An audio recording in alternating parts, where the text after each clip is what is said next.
Manuel was born in 1925 in a small barangay in Manila. He was the third of four children. As a baby, he displayed extreme behaviors. He would be silent for most of the day.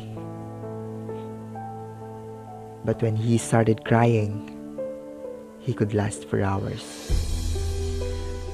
He learned to walk at 14 months, and by the time he was 3, his parents sensed that he might have some developmental concerns. He exhibited delays in speech and seemed to have difficulty with comprehension as well. Relatives thought he was deaf. But a visiting pediatrician from the United States who saw Manuel at 10 years old said he might have some form of mental retardation based on his brief assessments and observations. His understanding of the things around him are simplistic. Manuel grew up not being able to go to school. He was ridiculed most of his life. There were also rumors of his family being cursed by a nuno sa punso, his mother being victim of kulam, and of him being pinagli sa asong ulol. Because whenever Manuel got frustrated, he would scratch his ears until they bled, and then he would cry loudly and howl in his sleep. At 18, his daily contribution at home was to gather soiled clothes,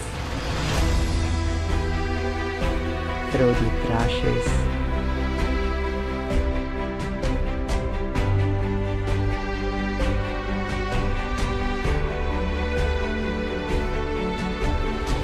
and to set the table.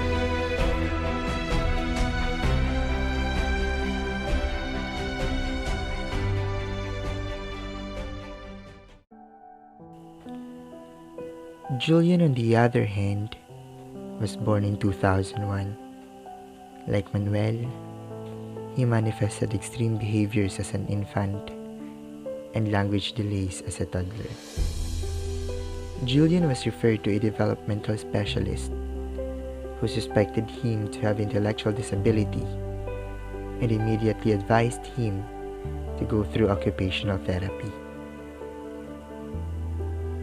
He remained in the SPED school for 4 years, following an individualized program created specifically for his needs. He eventually learned to talk in short sentences, though he would tend to mispronounce words.